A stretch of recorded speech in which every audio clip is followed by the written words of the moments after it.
The helicopter was seconds from touching down when the pilot suddenly yanked the controls and pulled away with a jolt that sent dust and branches flying. Below, a group of paramedics and emergency staff stared up in confusion, shielding their eyes from the blades as the chopper banked sharply and circled off. The landing pad was gone. Not just blocked. Gone. In its place was a freshly painted beige slab with the letters HOA stenciled in gold and ivy vines curling along the border. Jack Morgan's stomach dropped as he heard the pilot's voice over his radio headset crackle with urgency. "We've got no visual on the no mark, no landing lights, we're diverting, I repeat diverting." Jack's heart sank as he turned toward the panicked rancher behind him, who had just watched his injured son be loaded into an ambulance in hopes the airlift would save critical minutes. Now those minutes were gone. 3 days earlier, everything had been perfectly in place. Jack lived on a private parcel at the far end of the Crest Hill Ranch's HOA, technically outside its jurisdiction. His home stood proudly on a slight rise, complete with a federally registered helicopter landing pad installed for emergency evacuations years ago during wildfire season. The neighborhood had always known about the pad, though most residents paid it no mind. That is, until Karen Dubrow became president of the HOA. She didn't just enforce the rules. She invented them. And lately, her new project was to eliminate what she called visual blight. The trouble started when Jack returned from a short training seminar to find a small group of men in reflective vests standing over his landing pad with rollers and bucket. At first, he thought it might be maintenance crews, until he saw the color. Beige. The same HOA-approved tan paint used on every wall, mailbox, and fire hydrant in the neighborhood. He marched over, waving his hands. "What the hell are you doing? That's federal property." The foreman shrugged and pointed to a clipboard. "We were told to repaint this area to match HOA compliance." Karen's orders. Jack stood dumbfounded. Within the hour, he was at the HOA community center, demanding to speak with Karen. He found her arranging a bouquet of fake flowers in the lobby, wearing oversized sunglasses indoors and sipping from a tumbler that read "Wine is my cardio." When he confronted her, she barely looked up. "Jack, you should be thanking me. That eyesore was dragging down property values. Your neighbors support the change." He could hardly believe it. "That landing pad is for emergency evacuations, Karen. It's certified through the FAA. You just interfered with disaster response." Karen rolled her eyes. "Please, no one needs a helicopter pad. Unless you're filming a movie, you can drive like the rest of us." The next day, Jack filed official reports with the FAA and local emergency services. He contacted the state's Office of Emergency Coordination, but he also knew how slow bureaucracy moved. So he reinstalled warning signs around the area and reached out to his old military aviation contact, just in case. He even posted a notice at the HOA bulletin board with photos of the previous flights the pad had supported during last year's fire season. But Karen wasn't done. Not even close. By the weekend, HOA security, 2 volunteers in golf carts, had begun making daily patrols past his property. They measured the fence line with tape and took photos of the pad from behind bushes. Jack caught one of them trying to unscrew the emergency use warning plaque near the gate. The man said he was removing unauthorized signage. Jack informed him it was state-issued. Things might have gone no further if it hadn't been for the flood. Heavy rains up north caused a surge through the nearby river and washed out parts of the road network connecting several rural ranches. One of those ranches housed the family of an old friend of Jack's, Tom Alvarez, whose 9-year-old son had fallen from a horse and suffered internal injuries. The ambulance couldn't make it fast enough through the backroads, so they called in the helicopter. It was supposed to be simple. Land at Jack's pad. Transfer the boy. Get him to County General in 12 minutes. But the beige paint had changed everything. The flight crew, disoriented by the lack of visual markers, flew right past the site and had to reroute to a distant sports field that was barely accessible. The delay cost nearly half an hour. The boy survived, but the doctor later told Jack it was too close. If they'd waited 5 more minutes, When Jack returned home that night, he stood at the edge of the ruined landing zone and stared in silence. The faux ivy trim was still drying along the edges. The gold HOA logo gleamed smugly under the security floodlights. He didn't sleep that night. He didn't even sit down. Instead, he pulled open his storage container, found the backup signs, and started repainting the borders by hand. But this time, it wasn't just for visibility. It was for documentation. The next morning, Jack uploaded the helicopter's diverted flight path to the Emergency Services database. He emailed the incident summary to the FAA, included photos of the pad before and after, and CC'd 3 regional officials. He submitted a request to the Office of Aviation Infrastructure for an expedited inspection. And then he made one more call, this time to an old contact from the Air National Guard who now worked with FEMA. While Karen boasted on her HOA blog about winning the war on noncompliant aesthetics and posted a filtered selfie holding a paintbrush next to the pad, Jack quietly set things in motion. By Monday afternoon, as Karen adjusted her patio fountain and lectured a teenager about improperly placed garden gnomes, she looked up and froze. A helicopter, sleek, black, and marked with official insignia, was descending toward the same pad she had defaced. She marched toward the hill, arms waving like a traffic controller on caffeine, yelling, "You can't land here, this is HOA property." The helicopter hovered, cameras flashing. It didn't land. Not yet. But it didn't leave either. Jack stood at the edge of the pad with his arms crossed, wearing a calm expression that said checkmate. Karen had no idea what storm was heading her way. But Jack did. Because what Karen didn't know, and what she was about to find out in the most public and painful way, was that her little beige paint job had violated federal aviation law. And that landing pad she ruined, it wasn't just a slab of concrete. It was a protected emergency corridor. And messing with it wasn't just foolish. It was criminal.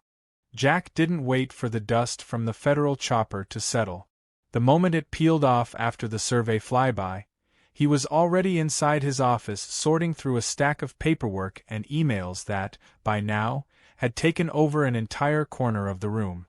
He knew from experience that systems like the FAA and FEMA worked fast when you had the right connections, but they also required a mountain of documentation to act.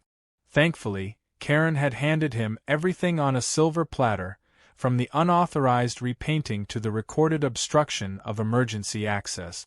But to make it ironclad, Jack needed more than evidence. He needed leverage. He began his day by heading to the County Emergency Services office downtown. He met with a tired but sympathetic clerk named Linda, who recognized his name from last year's wildfire rescue op. Once she saw the video footage and reviewed the diverted helicopter report, she pulled out a laminated binder and marked the incident in red. That was step 1. Then Jack visited the zoning office and had a long, tense conversation with a junior supervisor who initially tried to argue that the landing pad might technically fall under the HOA's sphere of influence. Jack calmly explained that his land was grandfathered in before Crest Hill ranches even existed, and that the pad was state-certified and listed as a critical emergency zone under regional disaster protocols. By the end of the meeting, the supervisor looked like he'd just eaten a hornet. Jack left with a printed acknowledgement and a signed confirmation of jurisdiction. Back at his property, Jack began making upgrades. He installed motion sensors around the perimeter of the landing pad and repositioned 2 old security cameras to capture every angle of the area. He knew Karen's type. People like her didn't stop when caught. They doubled down. And sure enough, less than 24 hours after the flyover, HOA security returned. This time, it was 2 of Karen's favorite volunteers, Mr. Breen, a retired math teacher with a Napoleon complex, and Linda Tran, who once petitioned to ban wind chimes due to sonic pollution. They parked their golf cart just inside the HOA boundary and started snapping photos while mumbling to each other and writing on their notepad.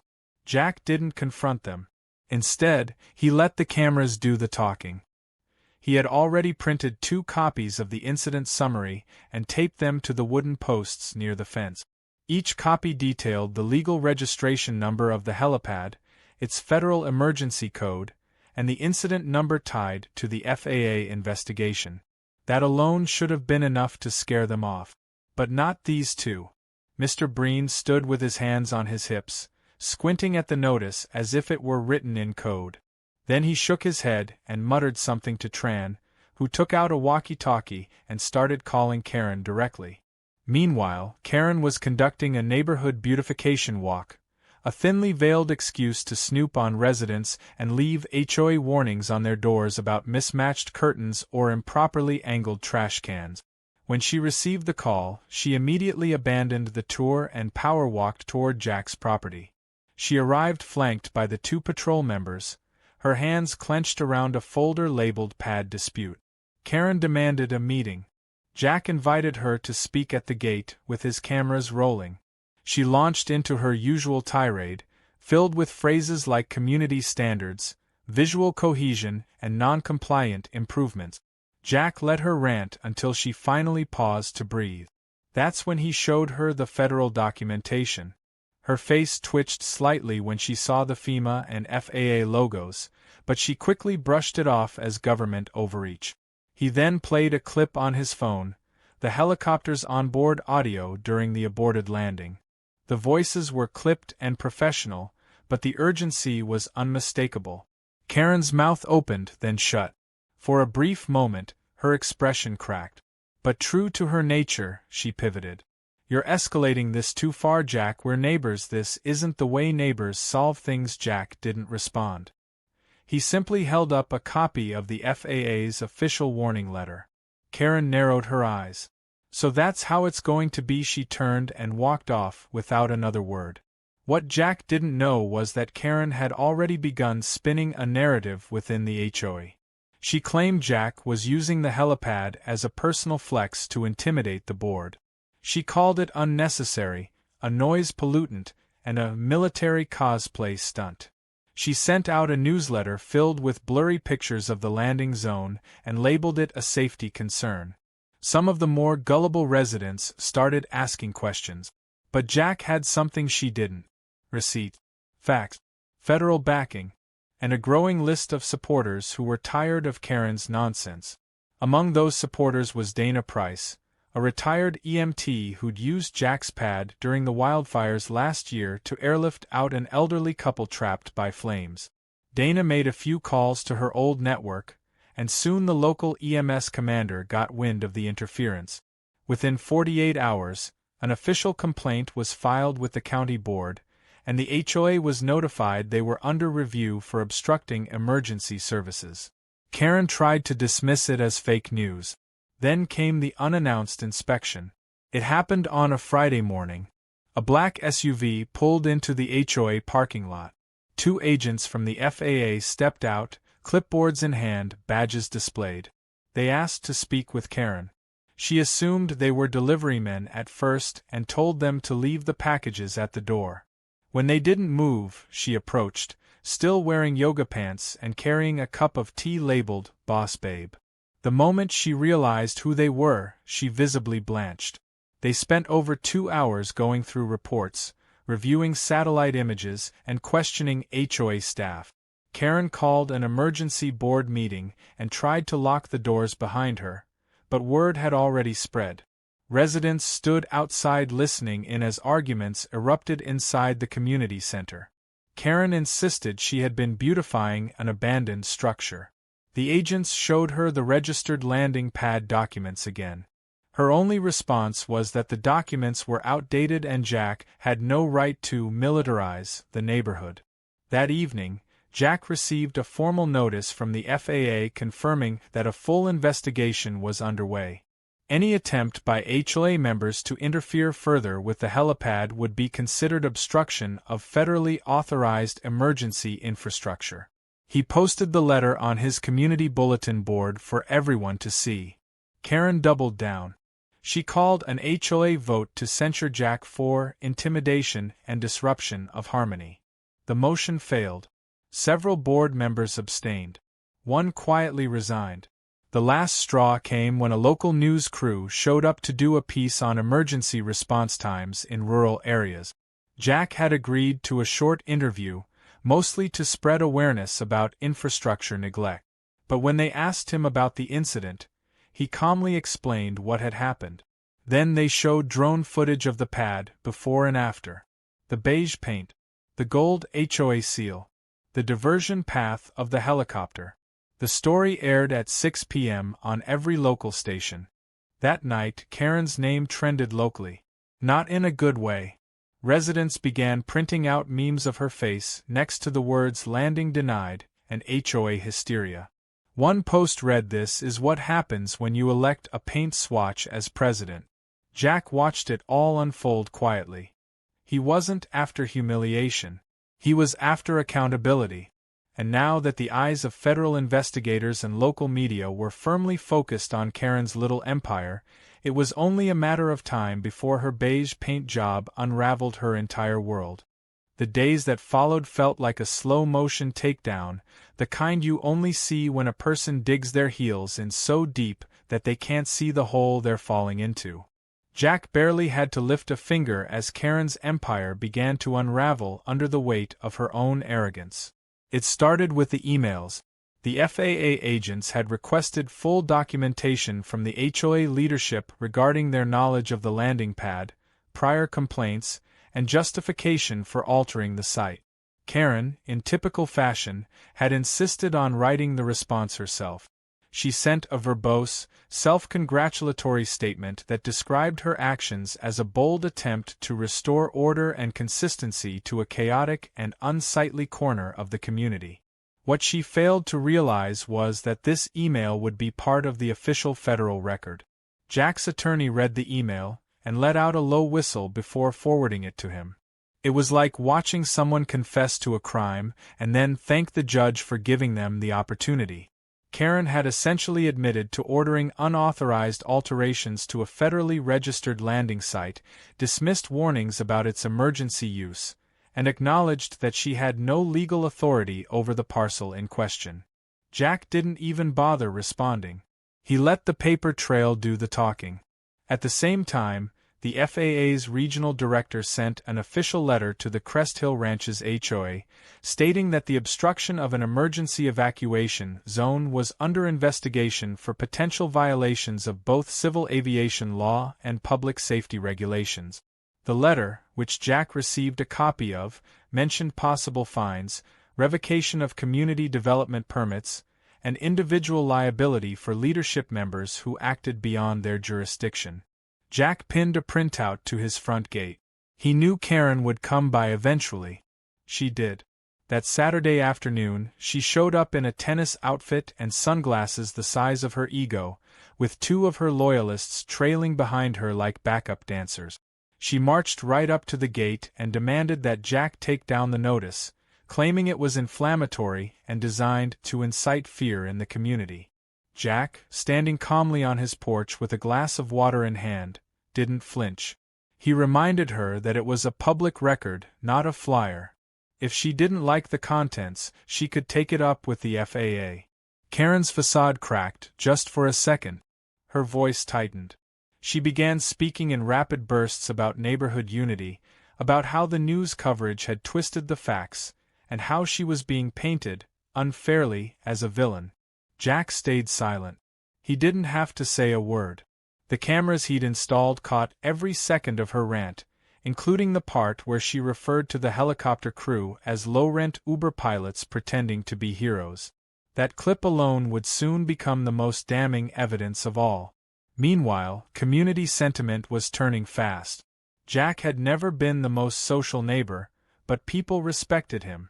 He'd helped sandbag homes during last year's floods, volunteered for brush clearing during fire season, and had always been willing to help fix irrigation issues on shared boundary lines. Now, residents began dropping by to express their support. Dana Price, the retired EMT, delivered a home-cooked casserole with a note that said thank you for not backing down. Others simply nodded as they passed, their expressions apologetic for what their HOA president had become. Karen's attempts to spin the narrative kept failing. She hosted an emergency town hall to try and salvage control, but the turnout was low, and the mood was even lower. She spoke for nearly 20 minutes, rambling about compliance, liability, and community image, while a projector behind her cycled through images of beige fences and neutral-toned gardening layout. When she asked for questions, someone in the back raised their hand and said, "Why did you paint over a rescue pad, and then lie about it?" The room fell silent. Karen fumbled for words. Then someone else shouted, "You almost got a kid killed." A third voice added, "And you called the pilot a fake." Karen ended the meeting early. But the most significant blow came the following week, when an FAA official, accompanied by a state disaster liaison and a local law enforcement officer, returned to the pad for a full site review. Jack had been informed in advance, and had everything ready. All his permits were neatly arranged in a folder, dated photographs lined the table, and a copy of the incident flight recording was loaded on a tablet. The officials reviewed every detail with clinical precision. When they finished, they thanked Jack for his cooperation and professionalism.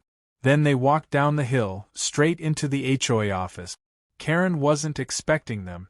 According to witnesses, she was mid-latte and scrolling through her Pinterest board when they entered. They asked her to sit. Then they presented her with an official summons to attend a civil hearing regarding her role in the obstruction of federal operations. HOA staff overheard raised voices and the sound of something glass breaking. Karen came out 10 minutes later looking ashen and tight-lipped, her phone glued to her ear. That night, a copy of the summons leaked onto the local community board. No one knew who posted it, but the story spread like wildfire. Karen tried to play it off, saying the issue was procedural and that she had done nothing wrong. But few believed her anymore. The residents had seen the footage, read the documents, and watched the news. The image of the helicopter pulling away from a freshly painted beige slab was seared into their minds. Still, Karen wasn't done fighting. She filed a countersuit against Jack, accusing him of defamation, emotional distress, and abuse of influence. The complaint was riddled with spelling errors and based largely on screenshots from Facebook comments and Nextdoor posts. Her lawyer, a distant cousin with a reputation for losing parking ticket appeals, submitted the paperwork with visible reluctance. Jack's legal team laughed when they read it.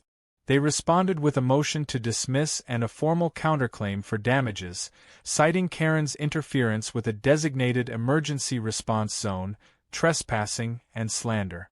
Things came to a head at the civil hearing. The room was packed. Media crews lined the walls. The judge, a no-nonsense woman with sharp glasses and a sharper tongue, called the session to order and read through the charges. Jack presented his case methodically. Every statement was backed by video, photos, expert testimony, and official records.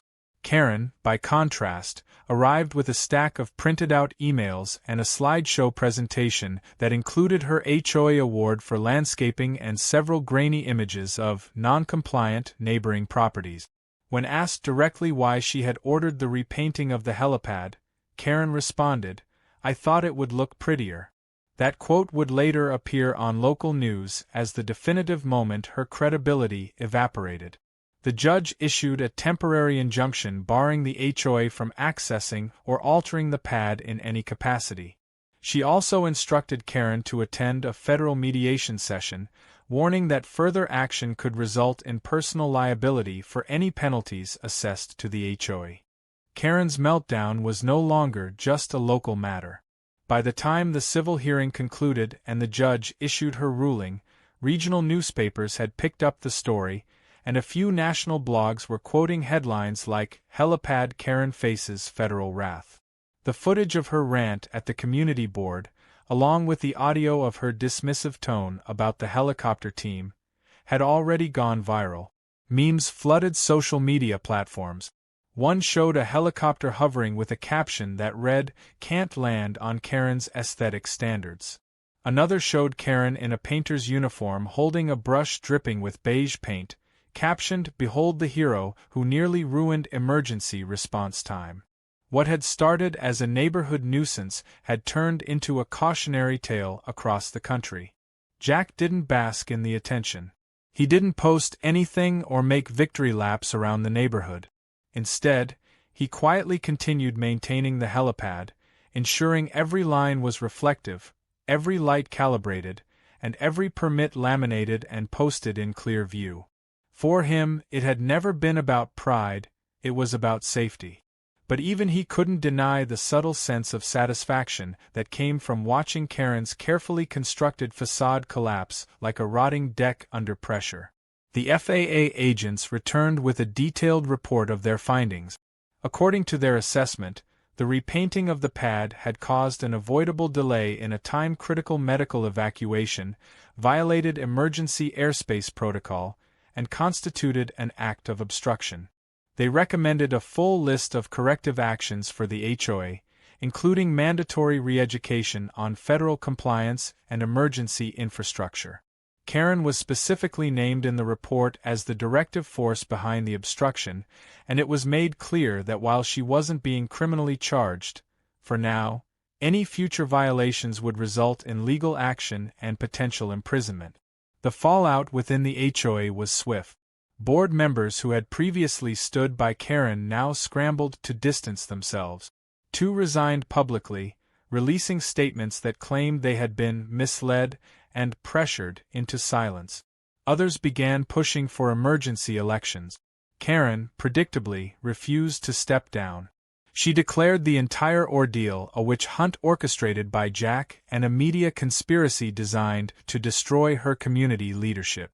She even tried launching her own blog titled, Painted into a Corner, where she published emotional rants about losing her right to beautify the neighborhood. The blog was pulled offline within a week due to violating terms of service. Meanwhile, Jack received a call from the regional FEMA director. They wanted to recognize his efforts publicly in a community safety initiative campaign. He respectfully declined any spotlight but agreed to a short testimonial video that would be shown during emergency preparedness workshop. It featured him standing beside the helipad, explaining how even small, seemingly cosmetic changes can have life-or-death consequences in emergency response scenarios. The video was professional, restrained, and powerful. While Karen flailed in public, she also began facing serious financial consequences. The civil hearing had left her personally liable for $50,000 in damages, and her insurance company refused to cover any of it. HOA policies, they argued, did not extend to personal decisions made outside of board-approved actions. Karen tried to start a fundraiser through a community platform, but few donated. Her neighbors were done defending her. In fact, some began sharing their own horror stories. Small abuses of power, HOA fines for toys left on porches, and threats of citations for flowers planted outside regulation height. Slowly, a collective understanding formed. Karen's downfall wasn't about one helipad. It was about years of unchecked authority finally being challenged. When the HOA elections were called, Jack didn't run. He had no interest in sitting through meetings about mailbox designs or approved holiday decor. But he did endorse Dana Price, who stood on a platform of transparency, safety, and accountability.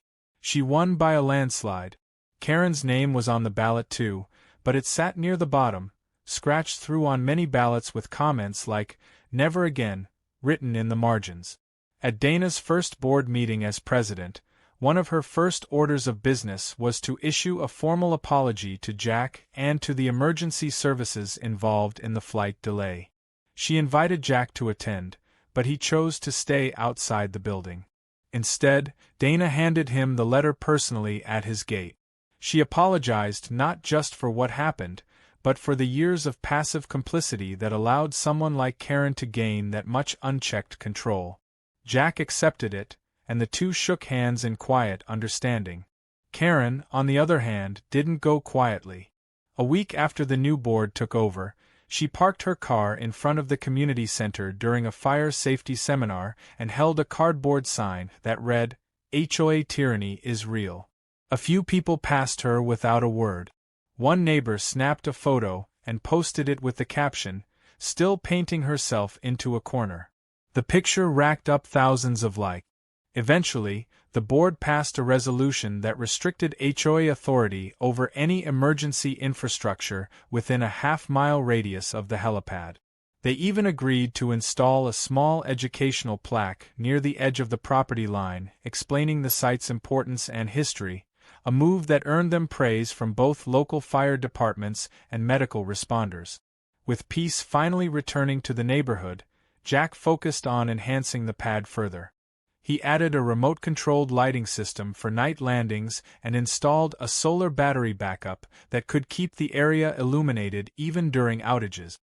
He also partnered with a local youth aviation program to let students tour the site and learn about medevac operations. What had once been an anonymous slab of concrete became a symbol of preparedness, responsibility, and standing firm against the petty tyranny of bureaucracy gone wrong. But perhaps the most satisfying moment came a month later, when Jack received an official invitation from the state governor's office. He was to be honored at an emergency response recognition ceremony for his actions protecting public safety infrastructure. The ceremony would be modest, he was told, but meaningful. Jack smiled as he read the letter. It wasn't about the praise. It was about knowing that everything Karen had tried to bury in beige had been brought out into the light. He flew to the ceremony in the same helicopter that had once been diverted by her paint job.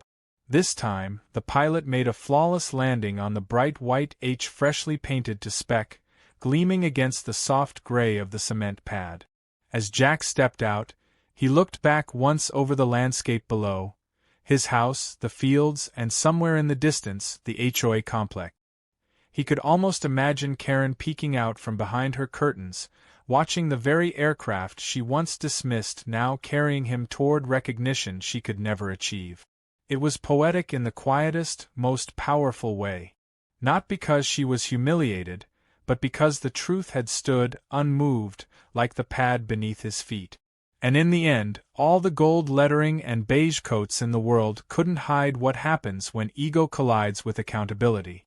Jack stepped off the helicopter onto the governor's lawn with the kind of quiet composure that comes from years of service, not just in uniform but in principle. Cameras flashed as he walked toward the modest podium, where a handful of state officials, emergency responders, and policy advisors waited. There were no grand red carpets or orchestras, just a circle of folding chairs under the morning sun and a crowd of people who actually understood what it meant to act in the public interest. He shook hands with the lieutenant governor, received a small engraved plaque, and gave a brief statement about the importance of infrastructure integrity, particularly in rural and suburban zones where minutes can make the difference between life and death. The speech was short, sincere, and free of self-congratulation. When the applause faded and the event concluded, Jack was the last to leave the field, climbing back into the helicopter with a nod to the pilot. As they lifted off, the landscape rolled beneath them, his neighborhood once again appearing in the distance like a quiet dot on a wide canvas. Karen wasn't in the crowd. Not that he had expected her to be. But as they passed over Crest Hill Ranches, Jack couldn't help but glance toward her home, tucked behind its perfectly pruned hedges and beige walls. The house looked the same, but everything around it had changed. Karen had become a ghost in her own kingdom. Her power was gone, her influence reduced to online posts and increasingly irrelevant complaints filed through the HOA's newly installed public comment system. Most of those complaints were ignored or filtered out by the board under their new, evidence-based review policy, a rule put in place specifically to reduce subjective abuse of authority. Back on the ground, Jack's life gradually returned to its usual rhythm. He kept to his early morning hikes, maintained his small garden, and kept his property in regulation shape, not because he had to, but because he always had. The helipad became a point of pride for the community rather than contention. New residents would often ask about it, and Jack would explain its purpose with a calm tone and a quiet smile, never mentioning Karen by name, but always stressing the importance of readiness and respect for systems bigger than ourselves. He began getting invitations to speak at local schools and community preparedness events. One weekend, the local scout troop visited the landing pad, and Jack demonstrated how emergency landings worked, how supplies were loaded, and how the GPS markers on the pad helped pilots land safely even in low visibility. The kids were fascinated. One even asked if helicopters could land upside down. Jack chuckled and said, "Only once, but we don't talk about that." As the weeks turned to months, the neighborhood transformed in subtle but noticeable ways. The new HOA board prioritized service over style. Instead of punishing residents for infractions like having the wrong color doorbell or leaving a hose on the lawn, they focused on wildfire preparedness, improving evacuation maps, and holding CPR classes at the community center. Dana Price proved to be a natural leader, balancing empathy with firmness. Under her guidance, the HOA began repairing its reputation and shifting from a punchline into a respected civic organization. Karen, however, faded into the background. She stopped attending board meetings. Her house, once the epicenter of HOA gossip and activity, grew quiet. The weekly wine socials disappeared. Her Facebook group went inactive. Eventually, whispers began circulating that she was considering selling the property and moving to another neighborhood. Some said it was to be closer to her sister. Others speculated she was simply tired of the public scrutiny. Jack didn't speculate at all. He just let time do what it always did, sand the sharp edges off everything. Then one day, a moving truck appeared in front of Karen's house. No announcement. No farewell party. Just a slow, quiet exodus. A few curious neighbors watched from a distance as boxes were loaded, furniture was wrapped, and finally, Karen herself appeared at the front door. She looked older somehow, smaller, as if all the authority she had once wielded like a sword had drained out of her frame. She didn't look around. She didn't wave. She simply stepped into the passenger seat and was gone. That evening, a group of residents gathered near Jack's pad for an impromptu barbecue. Someone brought burgers, someone else brought a Bluetooth speaker. Kids played tag between the fence posts while adults shared drinks and quiet laughter. Dana raised her glass and toasted to good neighbors, fast choppers and slower egos. Jack smiled and nodded. It was the kind of peace he hadn't felt in years. Later that night, as Jack walked the perimeter of the pad, he noticed a strange sense of stillness in the air. The landing lights flickered gently against the fading twilight. Everything was in order. No more painted-over markings. No more angry notes shoved into his mailbox. No more faux emergencies from people mistaking leadership for control. Just quiet, open space. Ready. Just in case. He thought about the child whose life had been nearly lost in those critical minutes. He thought about the pilot who had diverted to avoid landing on the repainted pad. He thought about the long string of petty power plays that had finally ended, not with fireworks or vengeance, but with accountability and the slow rebuild of trust. And he thought about how sometimes the most important battles don't happen in war zones or courtrooms. They happen in backyards and driveways and beige-painted helipad. The next morning, a letter arrived. It was from the state's Emergency Services Department. They wanted to designate Jack's helipad as an official training site for aerial response crews operating in suburban zones. They offered a small grant for site upgrades and proposed a seasonal schedule of visits and drills. Jack read the letter twice, then folded it carefully and placed it on his desk. He looked out the window toward the pad and smiled. After everything that had happened, after the noise and the nonsense, something useful, something lasting had emerged. He picked up the phone and made the call. He accepted the proposal. 2 weeks later, the first training session began. A group of young pilots flew in, practiced simulated landings, coordinated with ground crews, and toured Jack's equipment layout. They asked questions. They listened. And as they flew off, they left behind not just rotor wash and tire marks, but the beginning of something bigger. Not far from there, someone drove by the now empty house that once belonged to Karen. The for sale sign stood quietly out front, the letters bold against the beige wall behind it. A neighborhood kid on a scooter passed by and muttered under his breath, "That's the lady who painted over the rescue pad, right?" His mom, walking beside him, just said, "Yes, but she's gone now. Let's keep moving." And they did. The pad remained. Quiet. Functional. Unapologetically visible. And Jack remained too. Not just as a homeowner or a veteran or a guy who once fought the HOA, but as someone who proved that doing the right thing, even when it's inconvenient, even when it means standing alone, still means something. Especially when the helicopter comes and someone needs it to land. Jack returned home that night to a warm greeting from his neighbors. A few of them brought lawn chairs and sat near the pad, sharing stories and drinks as the sun set. For the first time in months, the community felt like a community again. The pad, now fully restored with fresh regulation paint and lighting, stood like a symbol of resistance to petty power and misplaced pride. But Jack knew the real victory wasn't just in court or on paper. It was in the knowledge that next time an emergency struck, no child would have to wait an extra minute because someone couldn't stand the color of cement. And Karen, no matter how loudly she protested, was finally grounded.